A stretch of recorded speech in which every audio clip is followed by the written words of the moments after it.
Rara Pawang Hujan memang cerdas, mendaftar sebagai undangan 17-an di istana. Tapi ditulis oleh A.R. Maryadi.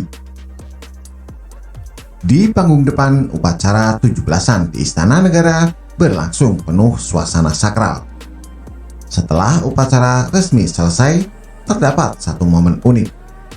Seorang bocah, Farel Prayoga, 12 tahun, asal Banyuwangi, Jawa Timur, didapuk mengisi acara.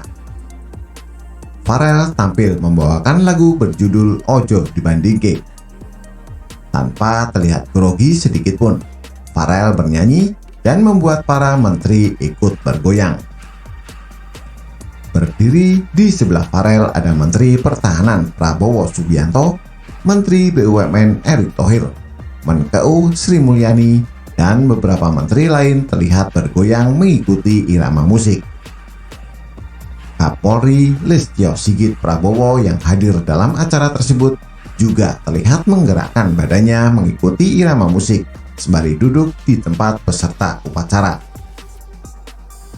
Tapi di panggung belakang, CNN Indonesia mengabarkan terlihat ada Raden Roro Istiati Wulandari alias Rara Pawang Hujan mengaku turut hadir dalam upacara peringatan detik-detik proklamasi kemerdekaan Republik Indonesia di Istana Merdeka, Jakarta, Rabu 17 Agustus 2022. Rara mengaku kehadirannya ke Istana Merdeka tak sekedar menjadi tamu undangan. Ia menyatakan dirinya ikut berperan membuat Istana Merdeka tak dibasahi hujan saat momen upacara tersebut. Tapi saat dikonfirmasi, Kepala Sekretariat Presiden Heru Budi Hartanto menyatakan bahwa pihak istana tidak mengundang Rara secara khusus untuk menjadi pawang hujan. Rara mendaftar sebagai undangan lewat online. Dalam Instagram @rara_cahaya_indigo terlihat Rara berfoto di depan gerbang istana berkebaya merah sambil membawa singing bowl, alat untuk mediasi andalannya. Dalam cuitannya, Rara mengaku menyapu awan butuh mental kuat dan energi yang bahagia serta ketulusan cinta yang besar. Terlebih saat itu petir sempat menggelegar sebanyak 3 kali. Ia mengatakan dirinya tak ciut menghadapi gelegar petir itu dengan mengingat seluruh wajah orang yang dicintainya. Untungnya aku terus memecut diri mengingat semua wajah kesayangan mulai dari orang tua, anak, keluarga, para pemimpin Indonesia, terutama Bapak Jokowi, Ibu Iriana, Abah Kiai Haji Ma'ruf Amin, dan Ibu, rekan-rekan Pas Pampres, para menteri, tulis Rara. Rara mengaku berani mewawangi dan rela jalan mengikuti gerak awan dengan tanpa alas kaki. Hal ini agar grounding energi mediatif secara sadar mengalirkan energi kundalini dari cakra dasar ke cakra mahkota. Aku terus membunyikan singing bowl, menggetarkan suara dari darat ke udara. Komunikasi telepati dengan awan ternyata terkabul mewujud, ujar Rara. Kita menengok ke belakang. Rara memang pandai memanfaatkan momentum, seperti ketika di MotoGP Mandalika. Pakar manajemen dan guru besar ekonomi UI, Profesor Reynald Kasali menilai, aksi pawang hujan di MotoGP Indonesia merupakan satu trik marketing yang cerdas. Buktinya aksi Rara ditiru oleh Fabio Quartararo. Ini merupakan satu trik marketing yang cerdas. Aksi pawang hujan Rara Istiati Wulandari itu terbukti menjadi bahan perbincangan di seluruh dunia. Founder Rumah Perubahan ini menilai pawang hujan merupakan salah satu budaya Indonesia yang dijual untuk menarik perhatian masyarakat di seluruh dunia. Dengan begitu, diharapkan turis asing yang datang ke Indonesia lebih banyak, baik untuk tujuan wisata ataupun menonton MotoGP di Pertamina Mandalika International Street Circuit. Aksi cerdas Rara si pawang hujan yang banyak dimusrik-musrikan saat perhelatan MotoGP Mandalika tidak bagi Kiai Haji Ahmad Muwafiq. Pria yang juga akrab dipanggil Gus Muwafiq itu menyebutkan jika aksi yang dilakukan Mbak Rara adalah ilmu yang disebut spiritual, bukan sesuatu yang bisa digolongkan sebagai hal musyrik. Dia bahkan menyamakan apa yang dilakukan seperti pawang yang bisa menjinakkan hewan-hewan buas. Sederhana itu ya, bahwa semua manusia punya usaha, berlindung dari harimau membuat senapan, berlindung dari gempa membuat fondasi, berlindung dari hujan yang membuat ilmu pawang. Untuk survive manusia semua butuh ilmu. Nah, ilmu itu ada karena manusia harus survive. Untuk bisa terbang butuh ilmu penerbangan. Lah untuk anti hujan dia butuh ilmu anti hujan dong. Kalau semuanya tiba-tiba musyrik, maka menanam padi untuk survive juga musyrik karena lebih percaya pada padi daripada kepada Allah.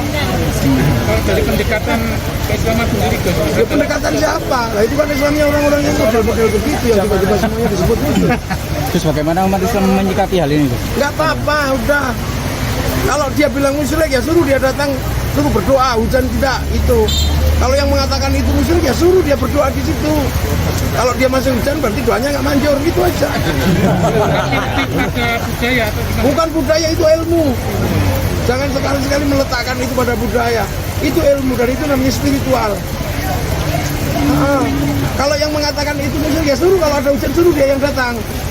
Sama dengan orang mengharamkan bank, maka orang itu suruh datang dan saya mau pinjam uang kepada dia. Kalau saya Spesifik ilmu apa itu? ya ilmu tentang bagaimana mensiasati hujan, menurunkan hujan juga ada ilmunya, bagaimana tidak hujan juga ada ilmunya. Itu Mbak Khalil Bangkalan itu pernah diminta sama Bupati Bangkalan karena dia mau bikin pernikahan, minta 7 hari 7 malam tidak hujan. Mbak Khalil menulis sesuatu suruh paku di atas pintu. Itu setelah tidak hujan beneran dengan alat itu, dan bupatinya pengen tahu ini tulisannya apa. Ternyata tulisannya Bupati Balak Naraja. Itu ilmu. Kalau semua disiplin ilmu disebut musyrik, dan dia nggak tanggung jawab, dia cuma bisa memusyrikan. Mandalika butuh tidak hujan, maka adanya itu sudah yang bijaksana dengan ilmu. Jangan semua ilmu dengan hukum. Siapa sih yang ngomong itu musyrik itu, siapa yang tahu orang. Ya itulah makanya kalau tidak semua orang boleh ngomong begitu. Ya misalnya ya khazanah itu ada. Tiba-tiba begitu musyrik. Dan jangan gitu lagi lagi. Bidai orang. Kalaupun kamu tahu itu musyrik ya sudah kamu dikit. Oh kamu juga nggak bisa berbuat apa-apa. Mandalika tetap hujan kalau kamu datang. Pilpres juga sama, udah berdoa kayak gitu juga tetap kalah. Terus diketahui apa pawangnya itu agamanya Islam, Gus? Pendapat jenengan gimana? Kenapa? Saya juga sering diminta bagaimana hujan tidak datang kalau lagi pengajian. Memang cuma semua punya kiai pasti diminta kalau terus bagaimana tidak hujan. Ya punya ilmu macam-macam. Terkait tata cara logam itu ya itu kan caranya dia. Saya ingin tahu yang musyrikin itu suruh sini, suruh ngetikan hujan kalau dia bisa. Berdoa. Memang doa itu kelasnya ada. Ya gitu aja. Ya. Bahwa manusia memiliki usaha, misalnya berlindung dari harimau. Manusia membuat senapan, berlindung dari gempa, membuat fondasi, berlindung dari hujan, ya membuat ilmu pawang, ujarnya. Dia pun menyebut jika memang untuk mengendalikan hujan ada ilmunya, tidak seharusnya semua hal sebutnya bisa dikatakan musyrik, apalagi sesuatu yang ada ilmunya. Untuk anti hujan ya butuh ilmu anti hujan dong. Kalau semuanya tiba-tiba dikatakan musyrik, menanam padi untuk survive adalah musyrik juga, karena lebih percaya pada padi daripada Allah, ujarnya. Dia pun mengaku tak mempermasalahkan jika ada yang menganggap aksi Rara itu musyrik. Ya nggak apa-apa udah. Kalau dia bilang musyrik, suruh dia datang dan suruh berdoa. Hujan nggak itu? Suruh dia berdoa di situ. Kalau masih hujan, berarti doanya tidak manjur. Itu aja terangnya. Hampir senada dengan Gus Muwafiq, Gus Miftah yang suka masuk-masuk ke tempat hiburan malam untuk berdakwah itu menyebutkan, aksi Rara berjalan di sirkuit Mandalika dengan membawa peralatan penanggal hujan, bahkan nyatanya ditiru pembalap MotoGP Fabio Quartararo. Setelah gelaran itu selesai, pro kontra mewarnai kegiatan pawang hujan yang membuat heboh seluruh dunia itu. Banyak di antara warganet yang membuat guyonan memberikan komentar bernada negatif dengan apa yang disebut Rara sebagai kearifan lokal itu. Aksi Rara dianggap Gus Miftah sebagai kegiatan yang bisa mengenalkan kearifan lokal di mata dunia. Saya melihat dari kacamata itu, justru ini ajang yang bagus untuk mengenalkan kearifan lokal bangsa Indonesia di mata dunia. Dan nyatanya, situs MotoGP sendiri mengapresiasi. Nah, kenapa kita tidak melihat dari sudut pandang itu, tambah Gus Miftah. Sekarang sepenggal kata momentum. Itulah yang dimanfaatkan Rara si pawang hujan. Datang ke Istana Negara, mengikuti upacara 17-an sebagai undangan. Tapi ia membawa pula singing bowl andalannya. Dan kemudian mengunggahnya di Instagramnya.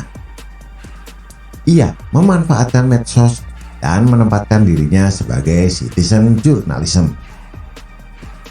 Rara meski tidak sadar, dia telah berperan aktif, seakan sebagai wartawan beneran.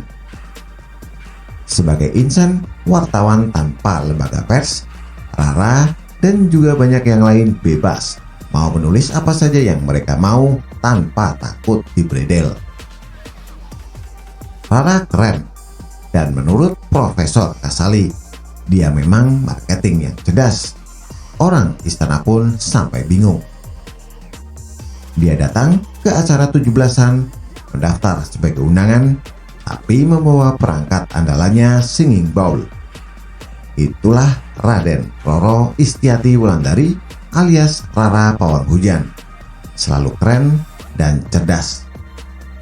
Bagaimana menurut Anda? Silahkan tulis komentar di bawah.